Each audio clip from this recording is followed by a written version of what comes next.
Live from Liverpool, the Dark Paranormal.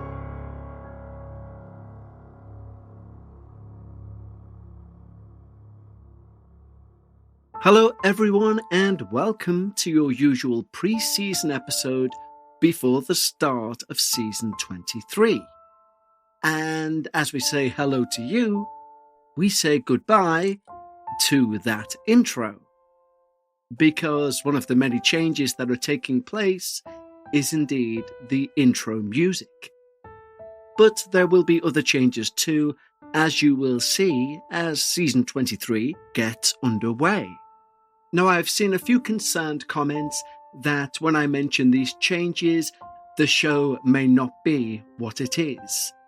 But I can guarantee you, at its core, the show is exactly the same. It's basically getting a lick of paint and a new engine, but it remains the same. And as ever, if you disagree with any of the changes or you have your own opinions on them, you can let us know.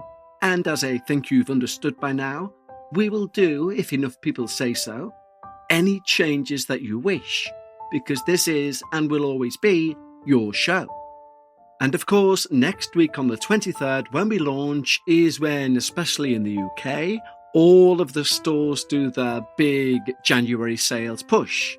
So now is the perfect time to try a free week trial of our Patreon. Just head to the show notes and you can try it right up to our highest tier, where you can gain access to our full back catalogue of Dark Bites for a full week and early access to things like the debut of season 23. And the second biggest perk for me anyway is the lack of adverts, especially this time of year, January sales. And of course, the biggest perk for me is the community. It's a like-minded group of individuals all interested in the paranormal, whether they be believers or skeptics. The one thing they have in common is common decency. In fact, thinking on it, they also have a special second thing in common. And I genuinely mean this, to make that Patreon the safest community to do with the paranormal I've ever encountered. And I have nothing to do with that. They have completely manufactured that themselves. And for that reason alone, I personally, if I didn't host the show, would definitely be part of that community. So if that sounds like the sort of place you'd now and again like to escape into, just check the show notes out and give one of them a click. But right now, as tradition expects, we have our pre-season show to continue with. Now, whereas past pre-season shows have seen the likes of interviews or we've played a Dark Bites episode from times gone by, we decided this time round, as it's all changed for season 23, we would simply give you a listener-submitted story, no sound effects, no bells, no whistles, just directly as it was received by us. So please sit back and enjoy our little appetizer for season 23, sent to us by our listener, Jacqui. Hello, Kev. I've been a big fan of the Dark Paranormal for a couple of years now. Me and my kids listen to it en route to and from school, and they get very upset when I inevitably finish the episodes on my way to and from work. I have thought about submitting my experiences / my family experiences for a while now, but I could never figure out where to start. I've experienced the odd strange thing many times throughout my life. Things that would scare me in the moment, but I would eventually explain away. Until the things that happened reached a point that I couldn't. I genuinely think I've managed to block some of those memories out. So I'm actually writing a portion of this with the help of my brother, Braid. I guess I'll try to start from the beginning. When I was 8 years old and my brother was 5, our lives were upended after my great-grandparents passed away within a couple of months of each other. I wouldn't say we were close to them. We only probably met them a handful of times, but they ended up leaving the house to my dad, which is where they both died. Now, the house itself was beautiful. It was a 3-bedroom home with a partially finished underground basement where my brother and I would eventually play pool and hide and seek when we were a little older and felt brave. There were 2 levels to the basement. One went to the garage, and there were about maybe 5 steps down to the lower half. It was a dank, dark, and very much basementy basement. To say it was creepy down there would be an understatement. The house itself carried a feeling with it. Never a feeling of safety. You never felt alone. On top of that fact, our home was the place of death of our grandparents, where my parents also kept their remains for the next 20 years. In our backyard was the Gorge, which was a waterway in the city where we lived, Victoria, BC, one of the most haunted cities in British Columbia, which was home to many tragic deaths. The first we knew of was in 1856, when the Point Elise Bridge, which was near our house, collapsed, taking with it 55 lives. Since then, many bodies have been found involving incidents of drowning, one notable murder in 1997, when a 16-year-old girl was brutally beaten and drowned in the gorge by her peers. My first experience, I guess we could say, was after my pet Daegu died. In life, Shaggy, the Daegu's name, was a serious escape artist, and he'd often get out of his cage. I would always find him because he would be drawn to the heat of the baseboard heater in my room, and I could hear his little tap, scurry, tap when he would get onto it. After he died, for months, every night, I would hear that same sound, tap, scurry, tap, on my heater. I do remember being scared, sad, and weirdly relieved to hear him. Later on, I was able to challenge that one, and I remembered it as just heater noises. That was just the beginning of so many more things to come, and paled in comparison to the experiences of my mum and brother in that house. When I was 11, I had my first experience with sleep paralysis. I would wake up, stuck. I could open my eyes, but I couldn't move. In my sleepy horror, I could see the black, shadowy figure of a man in my room, standing at the end of my bed. Always the same. Eventually, I learned if I went back to sleep, I would wake up and everything would go back to normal. That, on top of the terrifying recurring dreams I used to have, really affected me as a kid. My brother first experienced sleep paralysis when he was around 12.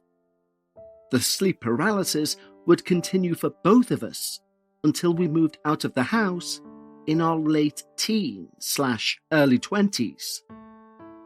When I was 12, my brother was 9, and my dad brought us home a kitten. She was the cutest little pure black cat. As she got older, we realised she was maybe a bit nuts. She would literally wait for us to get home, stalk us, attack our ankles. Luckily, she always hid in the same spot behind the couch, so at the very least, we could see her coming after a while. Honestly, we could have done without her, but she plays a part in this story. My brother and I were not the only ones who experienced weird things in this house. One night, my mum was off to sleep and was laying in bed, and she felt a heavy weight on her feet. Thinking the cat had gotten into her room, she kicked her feet to move her off. as previously stated, she was not a cat you wanted around when you were sleeping. She wouldn't hesitate to attack you for any reason at all, unknown reasons. But the weight remained. My mum looked down at her feet to see an imprint on the bed, but nothing there to cause it. This ended up becoming a regular occurrence, but something she kind of got used to. She didn't tell us about this until we were in our 20s and living on our own. My mum would go on to tell us there were other things that she had experienced. Lights going out when she was in the basement, walls leaking but were bone dry, amongst other things that she wouldn't divulge. When my brother was around 16 years old, my dad built him a bedroom in the basement. Dad was thinking he was doing something cool, so Braid could have his own space. One night, my brother woke up to what felt like something pushing heavily down on his chest. He tried to sit up, but it pushed down harder. He eventually was able to sit up after the pressure released. Feeling a bit stunned and confused, he turned the light on, looked around and heard nothing. Being that he was used to sleep paralysis by this point, he just got back into bed. He was still awake when he suddenly felt the blanket flip up and something grab onto his ankles. He kicked his feet as hard as he could and he was out of there. He ran out of his room, upstairs, and slept behind the cushions of the couch for the remainder of the night. My brother still tells this story exactly the same and with the same fear to this day, almost 20 years later. Another instance in his haunted bedroom, which he refused to sleep in alone after that, was when he was around 17 and had his girlfriend sleeping over. They were both drifting off to sleep, and they hear a loud whoosh, and the bedroom door whipped open. Braid jumped out of bed to turn the light on, and again, nothing is there. The only window was the small one in his room, and that was closed at the time. So they both slept upstairs on the couches that night too. His now ex-girlfriend still corroborates this story. Another night, in the basement bedroom, my brother had one of his buddies spending the night. Being teenage boys and my brother's bedroom being so small, his friend decided he would just sleep on the couch that we had in the basement outside of my brother's room. When I say basement, I mean pipes, cement walls, that type of basement. When Braid woke the next morning, he walked out of his room to find his friend gone. He went upstairs and found him asleep on the couch. His friend went on to let him know he'd been hearing voices, speaking to him in a language he didn't recognize.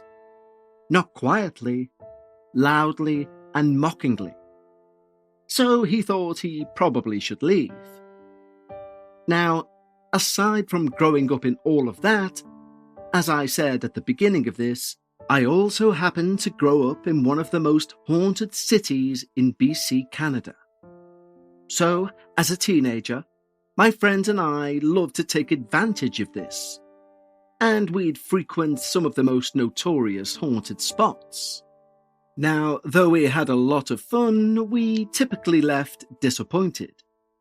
When I was 16, me and my friend and her older brother thought we would take a drive to one of those haunted spaces. This time, the Uplands Golf Course in Cadborough Bay. We parked, we got out of the car, we were laughing and being silly kids, when I noticed something moving in the dark. I shot her very quick and very quiet, Look, to the friends I was with. And though there was only the light of the moon, we could see a large rock.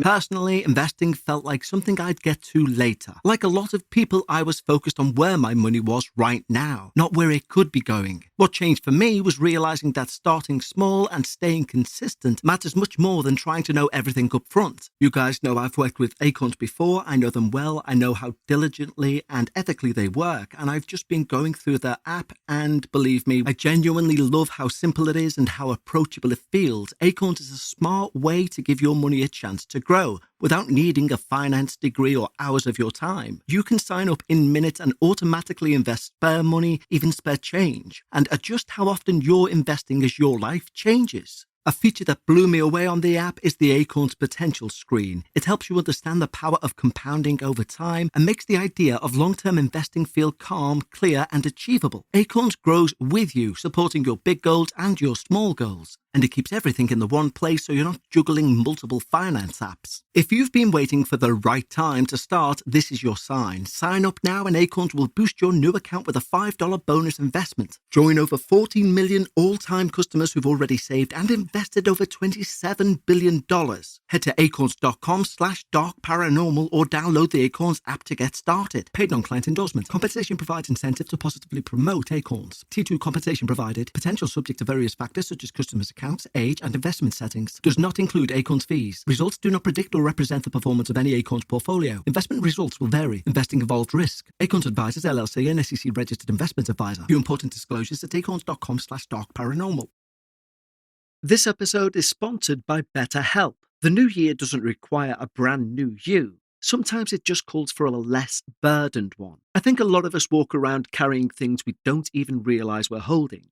Fear, pressure, doubt, the need to be perfect. And over time, those things can start to feel normal even when they're weighing us down. I'll say this openly, I take part in therapy myself, and I can speak with nothing but praise about the process of sitting down with a professional, building that rapport, and slowly learning how your thoughts, emotions, and reactions fit together. It doesn't fix everything overnight, but it can help you understand what you're carrying and what you may be able to let go of. And that's where services like BetterHelp come in. BetterHelp makes it easy to get matched online with a qualified therapist. They work with fully licensed therapists in the US, and they handle the initial matching for you using just a short questionnaire, so you can focus on what you want to work on. And if that fit isn't right, you can switch therapists at any time from their tailored recommendations. BetterHelp has an average rating of 4.9 out of 5 for live sessions, based on over 1.7 million client reviews. BetterHelp make it easy to get matched online with a qualified therapist. Sign up and get 10% off at betterhelp.com. That's betterhelp.com. Today's episode of The Dark Paranormal is brought to you by Progressive Insurance. Fiscally responsible, financial geniuses, monetary magicians. These are things people say about drivers who switch their car insurance to Progressive and save hundreds. Because Progressive offers discounts for paying in full, owning a home, and more. Plus, you can count on their great customer service to help you when you need it. So your dollar goes a long way. Visit Progressive.com to see if you could save on car insurance. Progressive Casualty Insurance Companies and affiliates' potential savings will vary, not available in all states or situations. Maybe 100 feet away.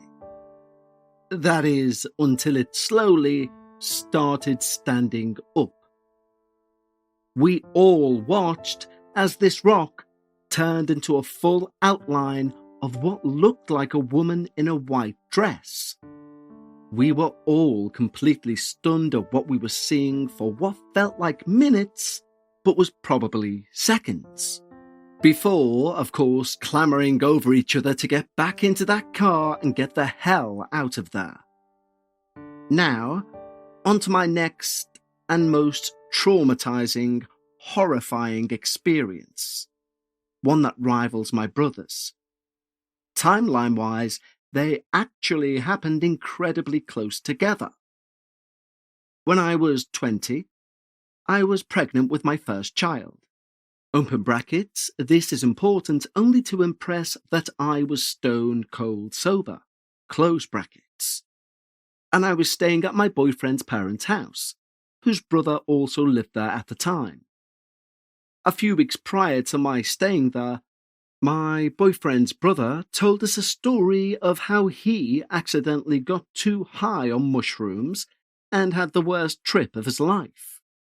He told us he thought a demon had entered his room and was mocking him. Now, obviously, this was hilarious to us because, well, come on. It did not stay funny, though. At the time, my boyfriend and I were living apart, and he was sharing a room with his brother. The space was separated by a fabric room separator, like a huge curtain, and there were 2 doors. One door to his brother's side of the room, and a door to my boyfriend's. That night we went to bed, but being super pregnant, I was having a hard time falling asleep, so I began watching TV. Now, I understand that a lot of this has sounded insane, but this was by far the scariest and worst experience of my life. Because suddenly, as I'm laying there trying to sleep, I start hearing whispering on the other side of the curtain, where my boyfriend's brother was sleeping. So I called his name, thinking he was just being an ass, and it stopped. But it got so much worse. Because when the whispering stopped, the curtain separating the rooms began to pull back. I lay there watching in horror as a dark figure entered our space, slowly walked towards the bed. Open brackets, I'm literally starting to sweat as I write, close brackets. Stepped onto the edge of our bed and started running around the edge of the bed so fast that I couldn't see it. I could only feel the wind and hear the sound of whirring. After what felt like forever, and I have no idea how long, it suddenly just stopped. Only to start all over again. Once again, the sheet pulled back, the figure walked slowly into the room, stood at the end of the bed, stepped up onto the bed, and ran so fast around the edge until it disappeared. Now, I'm not a religious person, but I started to pray, and pray hard. You know what's even more fun than having a demon figure come and play on your bed? Having them mock you from behind a curtain while you pray. As I prayed to God, I could hear a mocking tone say, "God, please help. God, please," followed with laughter. I have never been so scared in my entire life. I woke up my boyfriend as soon as I had the wherewithal to even remember to do that, and he thought I was nuts. The next morning, I told his brother what had happened, and he looked horrified, realizing what he saw maybe wasn't so unreal. Unsurprisingly, I never stayed there again. After our son was born, the only way we would stay over, or let him stay over, was if he was in the second bedroom upstairs, beside his dad's parents' room. I sincerely wish I could say this was the last thing that I ever experienced, but the experiences continue. When my son was 4 and I was pregnant with my second child with my now husband, we moved into a house in Langford, BC, a little town just outside of Victoria. Now, this house was a little less scary than the last 2. In brackets, I'm starting to see the common denominator here, close brackets, but scary nonetheless. The first experience in this house was when I was about maybe 8 months pregnant, and happened to be the night after I sat by my grandfather's bedside as he passed. My son, Nate was asleep in his bed, and my husband was asleep next to me. Again, I'm hugely pregnant and uncomfortable. Open brackets, apparently this is also a theme. In fact, writing all of this out is drawing some weird parallels that I've never noticed before. Close brackets. And unable to sleep. So again, I'm watching TV in bed, and I start to hear scratching at the bedroom door. In brackets, I knew it wasn't my son. He wasn't quiet. He would only burst into rooms. This time, I woke up my husband as soon as I started to hear it. He woke up right away. That's the best thing about him being a light sleeper. And sat up, listening to the scratching. After maybe 30 seconds, this scratching turned into tapping. Then, bang! A huge smash on the bedroom door, and it whipped open. No one is on the other side of that door.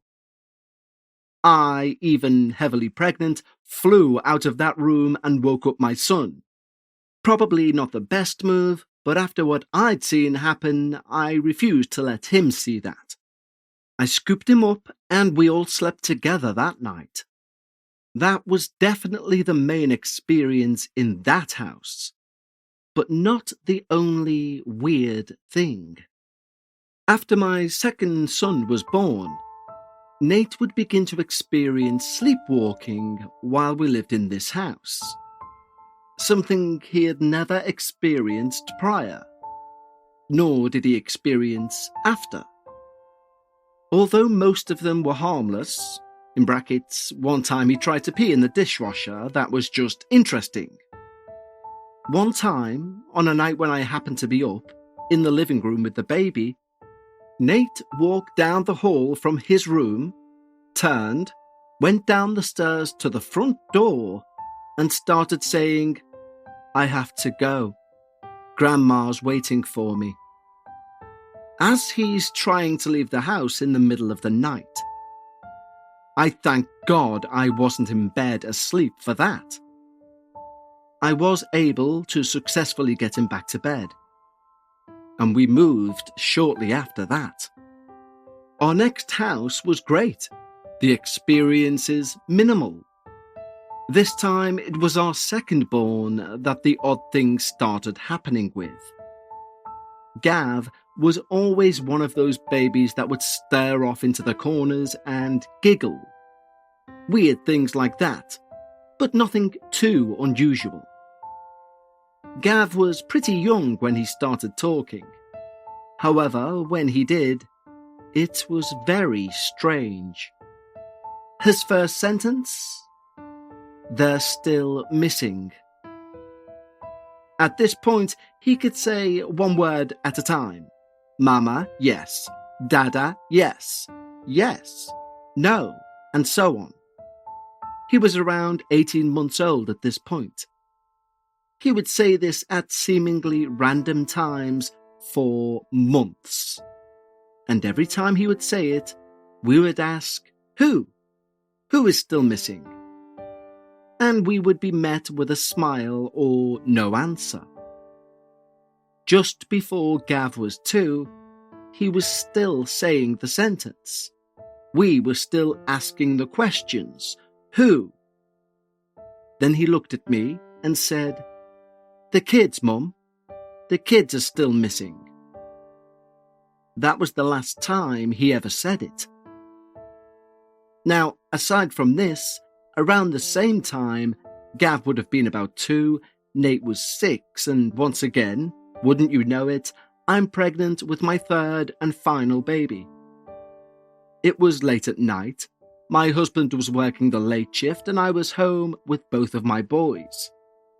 I was just going about my business and was carrying Gav into the kitchen when he starts yelling, "No, Mum, no, don't go in there, the old man, he's there, don't go in there." Obviously, I backed the hell out of the kitchen, grabbed Nate, backed into the bathroom and closed the door. I was able to calm Gav down behind the closed door. we stayed in that bathroom for maybe 15 minutes before Gav would allow us out. Finally, I opened the bathroom door and peeked out. Gav asking, "Is he there?" I'm thinking, "I've no idea, man. I didn't see what you saw." But anyways, I fully opened the door and Gav was A-OK. We were all cleared to enter back into the house, and there was no old man to be screamed about. Well, that's it. Well, that's all I can remember now anyways. I'm sure I've missed some, but I feel like that was probably quite enough. I hope that someone enjoys listening or reading this. I certainly had an interesting time writing it, and I probably won't be sleeping tonight. I do hope I never have any reason to write to you again. Sincerely, Jacqui. Well, Jacqui, thank you exceptionally so for genuinely giving me an experience to read out that has put shivers down my spine on about 3 or 4 occasions. And I'm not saying that's too rare, but the way you went about telling your experience was both A, exceptionally easy to follow and visualize, and B, exceptionally believable. You say towards the end, Jacqui, that there are things that you're sure you haven't mentioned. Now, if those things do come back to you, we would all love to hear them. We would all love to hear more from you. So if any of them do, please let us know.